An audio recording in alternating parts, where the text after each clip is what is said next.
Praise the lord. మన ప్రభువును ప్రియరక్షకుడైన యేసుక్రీస్తు వారి అతి ప్రశస్తమైన నామంలో మీ అందరికీ ఉదయకాల శుభాభివందనములు తెలియజేస్తా ఉన్నాను.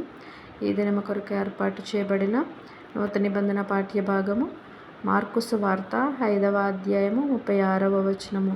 భయపడకము, నమ్మిక మాత్రముంచుము.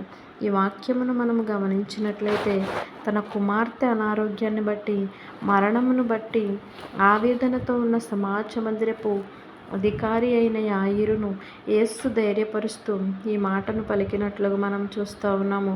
నా ప్రియ సహోదరులరా, విశ్వాసమునకు అసాధ్యమైనది ఏదీ లేదు గనుక, యేసుక్రీస్తు శక్తికి సమస్తము సాధ్యమే గనుక, నేడు నీ జీవితంలో, నీ కుటుంబంలో, సంఘములో చోటు చేసుకున్న అననుకూల పరిస్థితులను బట్టి నీవు భయపడవద్దు, బాధపడవద్దు, నిరాశను చెందవద్దు. కేవలము దేవుని యందు నమ్మిక మాత్రము ఉంచితే దేవుడు శక్తి కలిగిన కార్యాలు నీ ఎడల జరిగిస్తానని యొక్క వాక్యము ద్వారా మాట్లాడుతూ ఉన్నాడు. నేను నీకు తోడై ఉన్నాను, నీవు భయపడవద్దు, నేను నీ దేవుడినై ఉన్నాను, దిగులు పడవద్దని ఈరోజు దేవుడు నీతో సూటిగా మాట్లాడుతూ ఉన్నాడు. నా ప్రియ సహోదరులారా, దేవుని యందు నమ్మిక ఉంచితే నీ జీవితంలో ఏ కార్యాలు జరుగుతాయని మనం ఆలోచన చేసినట్లయితే, మొదటిగా మన కన్నులు తెరవబడతాయంట.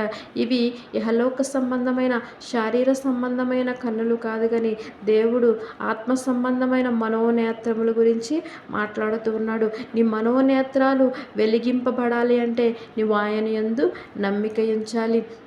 అంధకార సంబంధమైన ఈలోక సంబంధమైన దేవత నీ మనోనేత్రాలకు గుడ్డితనము కలిగించినప్పుడు, దేవుడు తన స్పర్శ ద్వారా నీ మనోనేత్రాలను వెలిగింపచేస్తానని, వాటిని తెరవజేస్తానని యొక్క వాక్యము ద్వారా మాట్లాడుతూ ఉన్నాడు. మన మనోనేత్రాలు వెలిగింపబడాలి అంటే మనము భయపడక ఆయన యందు నమ్మిక ఉంచాలి.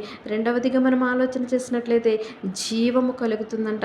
ఎవరైతే ఆయన యందు నమ్మిక ఉంచుతారో, మనము చచ్చిన స్థితిలో, ఇహలోక సంబంధమైన పరిస్థితులను బట్టి, సమస్యలను బట్టి మనము చచ్చిన స్థితిలో జీవోత్సవంలా బ్రతుకుతూ ఉన్నప్పుడు మనం ఆయన యందు నమ్మిక ఉంచితే కనుక దేవుడు మనకి జీవాన్ని కలగజేస్తానని, నూతనమైన ఆత్మను మనకు అనుగ్రహిస్తానని ఈ యొక్క వాక్యము ద్వారా మాట్లాడుతూ ఉన్నాడు. నమ్మి బాప్తిసం పొందినవాడు రక్షింపబడును, నమ్మని వానికి శిక్ష విధింపబడునని దేవుని యొక్క వాక్యము సెలవిస్తుంది. నా ప్రియ సహోదరులారా, మనము రక్షింపబడాలన్నా, మనకు జీవము కలగాలన్నా, మన మనోనేత్రములు వెలిగింపబడాలన్నా మనము ఆయన యందు నమ్మిక ఉంచాలి. ఆవగించేంత విశ్వాసము ఆయన ఎడల మనము కనపరిచినప్పుడు దేవుడు మనకి ఎన్నో గొప్ప కార్యాలు మన జీవితంలో చేస్తానని ఈ యొక్క వాక్యము ద్వారా మాట్లాడుతున్నాడు. నమ్మితే సమస్తము ఆయనకి సాధ్యము, నమ్ముట నీ వలనైతే నమ్మువానికి సమస్తము సాధ్యమని దేవుని యొక్క వాక్యము సెలవిస్తుంది. మనము నమ్మిక మాత్రం ఆయన మీద ఉంచితే మనము ఎన్నో గొప్ప కార్యాలు మన జీవితంలో చూస్తామని ఈ యొక్క వాక్యం ద్వారా మాట్లాడుతున్నాడు. మూడవదిగా మనం ఆలోచన చేసినట్లయితే ధైర్యము కలుగుతుందంట.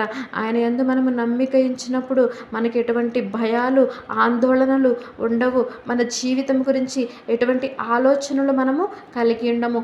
దేవుని చిత్తానికి, ఆయన సమస్తము ఆయన చిత్తానికి మనం అప్పగించి మనము ధైర్యముగా జీవించగలుగుతామని యొక్క వాక్యం ద్వారా మాట్లాడుతున్నాడు. నా ప్రియ సహోదరులారా, నేడు నీ జీవితంలో జరిగే ప్రతి విధమైన అననుకూల పరిస్థితులను బట్టి, ఇబ్బందులను బట్టి, సమస్యలను బట్టి, శోధనలను బట్టి నీవు భయపడుతూ జీవిస్తున్నావేమో.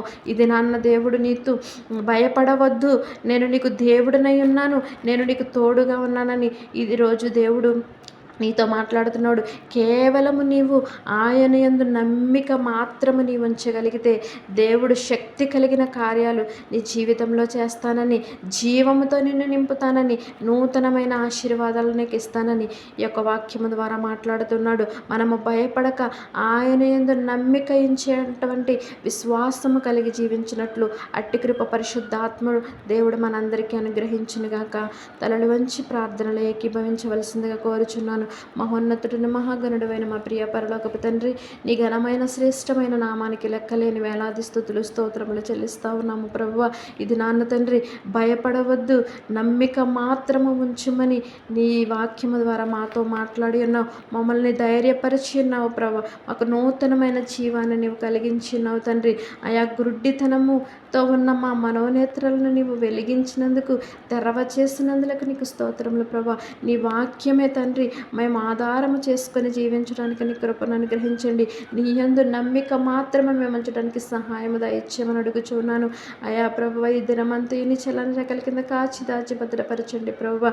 మేము ఎవరి ఎడలన అపరాధములు చేస్తూ ఉంటే మా అపరాధములను నీవు క్షమించి ప్రభువానికి వందనములు, స్తోత్రములు తండ్రి. ఎవరికి ఎటువంటి అపాయము కలగకుండా నీ కృప ద్వారా రక్షించమని చిన్ని ప్రార్థనని పాద సన్నిధికి చేర్చుకోమని యేసయ్య అతి పరిశుద్ధ నామములను వేడుకొనుచున్నాము తండ్రి. ఆమేన్.